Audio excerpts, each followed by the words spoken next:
Thank you. Una sa lahat, ako nagpapasalamat kay Yorme. Kausap ko lang siya kanina at medyo marami ako natutunan.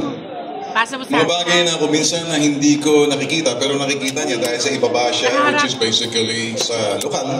Pero tumakbo na rin siya for president. So siguro mas malawak yung kanyang pagkaalam pagdating sa sinasabing public service.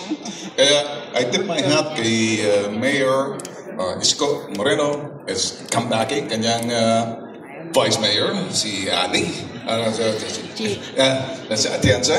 So, and the rest of the kasama natin ngayon, dediretso na ako para wala nang nasabi na naman ng aking Chief of Staff. Incidentally, pagdating ng Pebrero 11, siya na yung magiging campaign manager namin. Bakit ako nandito? Gusto kong makita kayo isa-isa bilang mga senior citizen. Once upon a time, kayo yung sinasabing marami na kayo siguro na hubog ng mga anak, pag-anak, at umabot sa estado na pwede mapagmalaki dahil nagabayan nyo sila.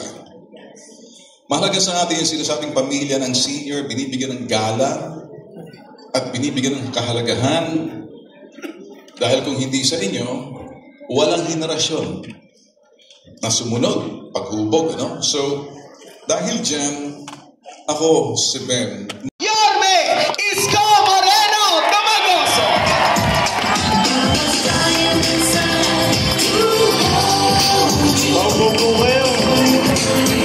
Pinapakita lang! Nakatayo sila!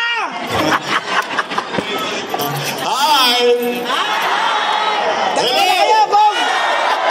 Gising pa ba kayo? Dapat nagsisiesta kayo mga ganitong oras eh. Uy, Nay, tingnan nga natin kung sino pa gising ha. Kaya natin, sa Kodli. Ayun, sa balcony. Diyan nagde-date si JTB. Doon sa dulo, boss! Nung gusto niyang amiscore kay Maylin. Yan. Diyan yan. O, tingnan natin kung gising pa kayo dyan ha. Hi! Hello! Hi! Mahina. Parang nalulungan. Todit, sawa ka rin. Hi! Hello! May kalalagyan kayo. Tingnan natin. Pasok! Malakas. Hi! Hello! Gising na gising lahat ha.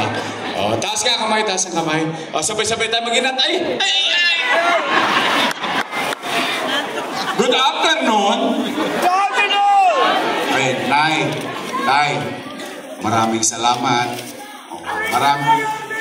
Babalik na. Maraming salamat sa inyo. Mga nanay ko, mga tatay ko, dahil tinugon ninyo ang aming paanyaya. Bagamat napakalayo ng balik-balik.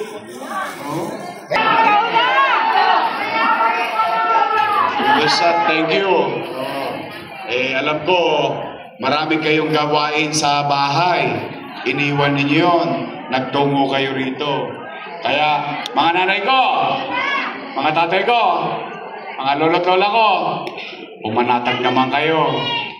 Hindi naman namin kayo pauuwiin ng konsumido. At mga reklamo at hinaing na nakaabot sa amin base doon sa mga sinusumbong na mga senior.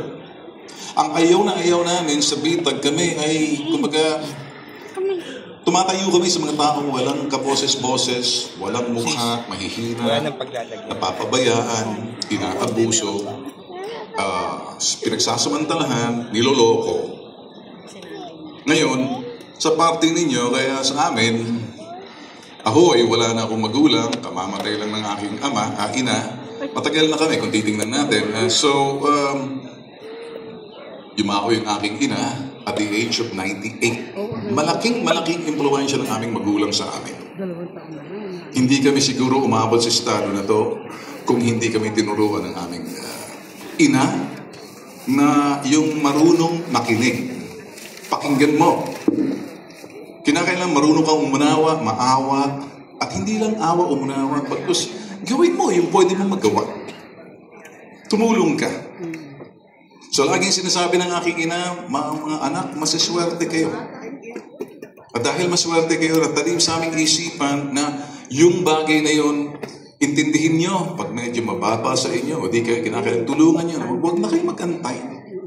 Yung aming ama, matapang. Constabulary, militar.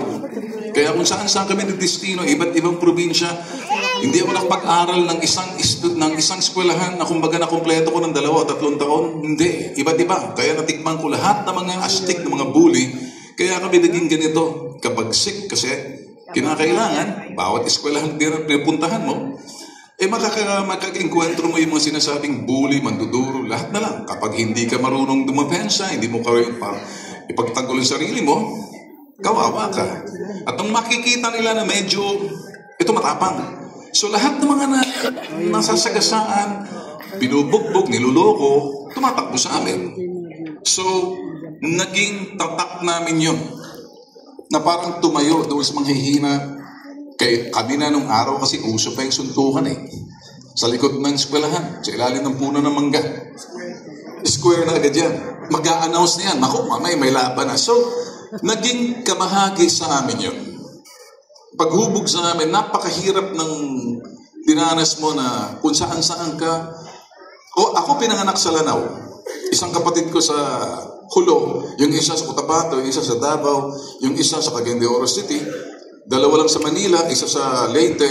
Sa dami yun, di ba?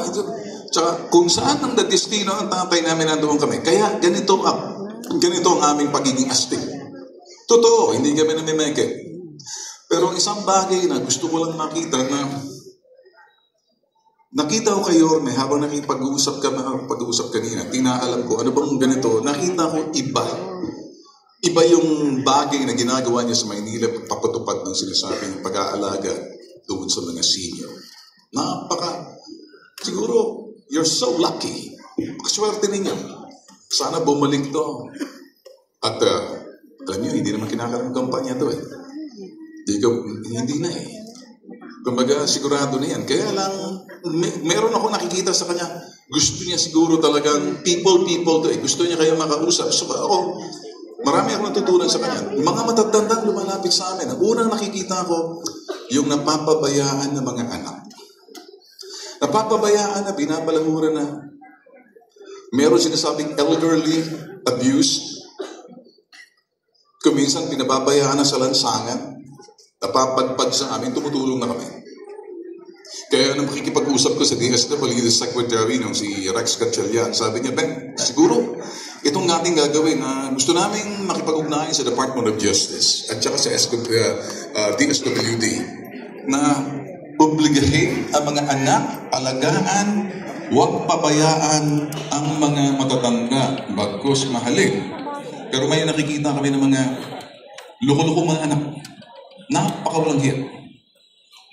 Kumbaga, pinaaral ka, inalagaan ka, pagkatapos papabayaan ka na kung anong pinagagawa. Yun ang ayaw namin. Marami na kaming nakita na kuminsan matanda na, iyak na yun. Wala nang matirhan. So gagawa kami ng paraan na parang ilagay siya roon sa sinasabing home for the aged. Kumbaga, wala nang silbi para sa kanila. Kaya mapalad kayo kung nandito kayo ngayon, nandito kayo si Yorme, may ginagawa siya pagtulong sa inyo. And ganun din ang aking sisiguraduhin na bagay na mabigyan, masilip ng husto, palakasin pagigtingin, yung kalagayan, sitwasyon ninyo, kapakanan ninyo, kayong mga senior. At ano yung magagawa ng mga anak? Kasi once upon a time, kung anong tinuro ninyo sa anak ninyo, ganun din ang gagawin. Kuminsan, turo tayo ng turo, pero iba yung nakikita. Kaya ako naniniwala kung anong nakikita ng anak sa magulang, yun din ang kanyang gagawin. Pero meron tayong nakikita magulang, anak, ba't ka nagkaganyan? Hindi naman ako nagkulang sa pangaral. Ang hindi niya nakita, hindi, kumbaga, naitay, iba pong pangaral ninyo, iba pong amin nakikita.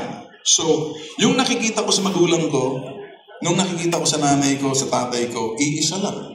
Yung pangaral sa amin, turo sa amin, yun din ang nakikita namin. Pero pag medyo nagkaiba, kung minsan na lumalapit sa amin yung mga anak, pagkatapos i-interviewin namin sa radyo, ba't nagkaganyan? Ba't nagkaganyan ka sa anak mo? Bakit sa tatay mo? Nakita namin na medyo may problema yung relasyon.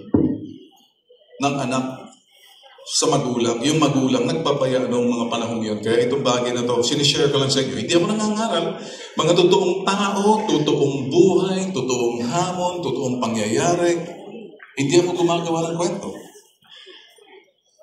Hindi kami gumagawa ng kwento. Mga totoong pangyayari, totoong biktima mismo ng karahasan, pagpapabaya ng kanilang mga anak, at mga totoong ito'y tao na may totoong hamon na kinakailangan bigyan ng solusyon sa pamamagitan ng pag-aaral.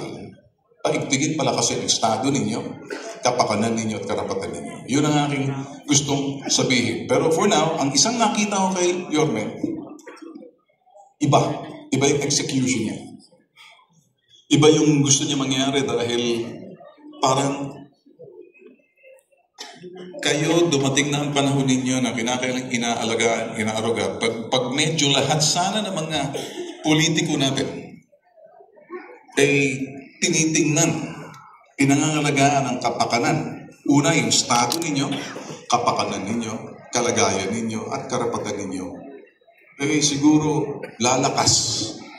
At nakikita ko kay Yorme at yung kanyang mga opisyalis na kasama niya, at makakaasa kayo sa akin, ako tumatayo bilang independente.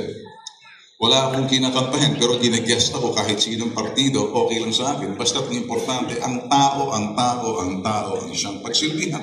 Dahil ngayon, lahat na lang kinakailangan makakuha ng kontrata. At ang kontrata na yan, katumbas na sinasabing pananagutan, tiwala. Bakit piliin ninyong leader ninyo? Maraming gustong kumuha ng kontrata at akala ganun lang kadali, mailuluklok sila na hindi na nakikita ang dahilan or yung bagay na responsibilidad pananagutan. Pero kinakailangan mo na ng tiwala. Nag-uumpisa sa tiwala, respeto. Nakakamtan yan, hindi pinagkakaloob. Yan ang kanyang mga team. Ang tiwala at respeto ay nakakamtan, hindi pinagkakaloob. Kapag ikay may tiwala, kapag may tiwala kayo sa sinasabing leader ninyo, nakikita ninyo, klaro, yung transparent.